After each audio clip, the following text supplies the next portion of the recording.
La famille biblique.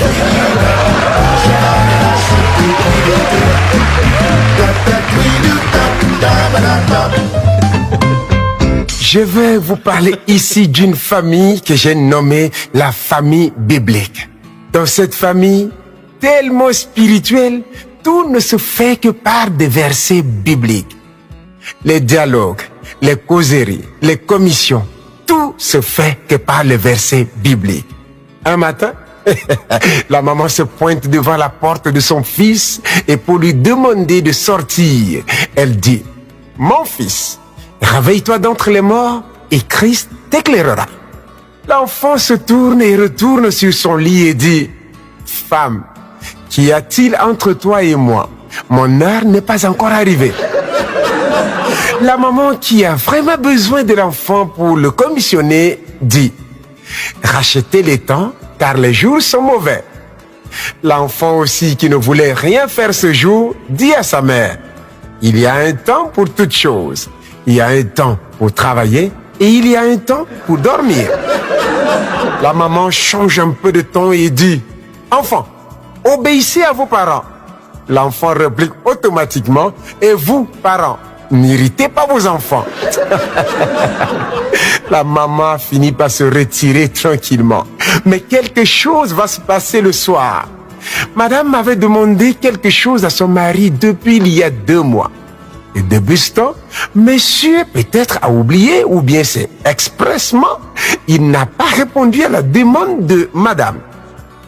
Alors, ce soir-là, dès 19h, madame est déjà dans la chambre. Elle a enfilé son sous-vêtement, le collant et même le carrera et elle se place au fond du lit. Son mari, constatant son absence de quelques minutes déjà, entre lui aussi dans la chambre. En voyant seulement le décor qui est planté, vous le savez très bien, les hommes ont d'autres yeux. Lorsqu'ils regardent, ils peuvent déjà imaginer ce qui pouvait arriver après. Et là, très rapidement, monsieur a compris qu'il y a un danger. Alors, il commence à faire sa prière à haute voix en disant ceci. Il se déplace partout dans la chambre et dit, « Oh Dieu, je te loue et je te célèbre pour la femme merveilleuse que tu m'as donnée. Une femme soumise, une femme obéissante.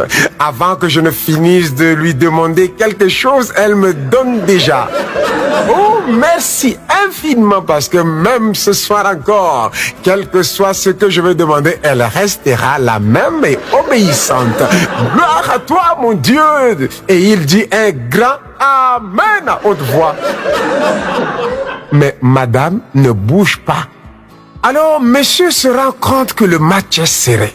Qu'est-ce qu'il fait? Il vient prendre sa place au lit. Et dès qu'il s'assoit avec un peu de force, il fait un peu de bruit, la femme tire la couverture sur elle et se serre encore davantage au mur. Monsieur s'étire un peu, s'allonge et commence à parler doucement. Demandez et l'on vous donnera. Et là, il y a silence de mort. Alors il continue. Cherchez et vous trouverez. Et en disant cela, il envoie sa main pour toucher sa femme, mais la femme est encore allée plus au mur. Alors à la fin, il va dire, frappez et l'on vous ouvrira. Et en disant cela, il envoie aussi son pied pour cogner sa femme, mais la femme ne fait pas de mouvement.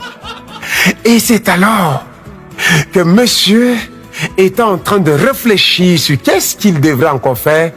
Il écoute la petite voix sous la couverture. Non, la main de l'Éternel n'est pas trop courte pour sauver, ni son oreille trop dure pour entendre. Mais ce sont vos crimes qui mettent une séparation entre vous et votre Dieu.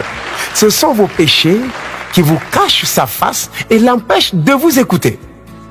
Le monsieur, avec une voix triste et de supplication, dit, « Seigneur, fais-moi voir ta gloire. » La femme sourit et dit, « L'entrée de la ville de Jéricho est fermée et barricadée. » Vous savez, l'homme reste l'homme. Alors là, promptement, il se lève, il se met sur ses deux pieds et il commence à dire, tout lieu que foulera les plantes de votre pied, je vous donne en possession. Et il commence à chanter, les murs de Jéricho vont tomber, les murs de Jéricho vont tomber. Après la chanson, avec une démonstration de possession et d'occupation de terrain, il était un peu essoufflé, alors il s'assoit tête baissée. C'est à cet instant qu'il écoute encore la voix de sa femme qui dit, « Vous demandez, mais vous ne recevez pas parce que vous demandez mal. » Le monsieur se tourne et, comme pour dire que ce n'est pas terminé, dit, la foi est une ferme assurance des choses qu'on espère et une démonstration de celles qu'on ne voit pas.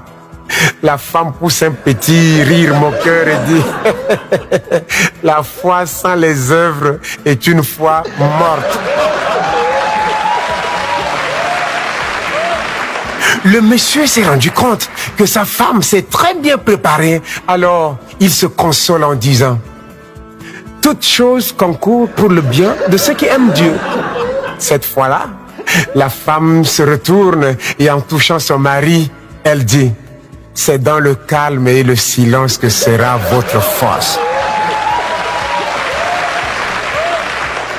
Le lendemain matin, au réveil, monsieur dit ceci à sa femme, c'est ici la journée que l'Éternel a faite, qu'elle soit pour nous un sujet d'allégresse et de joie.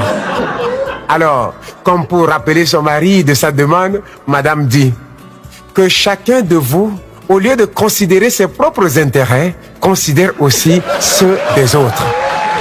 Alors, monsieur qui a compris la leçon, non seulement il est allé chercher ce que sa femme a demandé, mais il a ajouté plein de cadeaux. Pain, ceci, cela, des crèmes, des bijoux et des gâteaux, beaucoup de choses. Et il revient en souriant et devant sa porte, il se place, sonne et dit, voici, je me tiens à la porte et je frappe. Si quelqu'un entend ma voix et ouvre, j'entrerai chez lui, je souperai avec lui et lui avec moi. Alors, madame qui guette par la fenêtre et qui avait déjà vu son mari avec plein de cadeaux et de paquets entre ses mains, sort et en souriant, elle embrasse son mari et dit, c'est bien, bon et fidèle serviteur. Entre dans la joie de ton maître. Et c'est là où la joie est revenue dans la famille.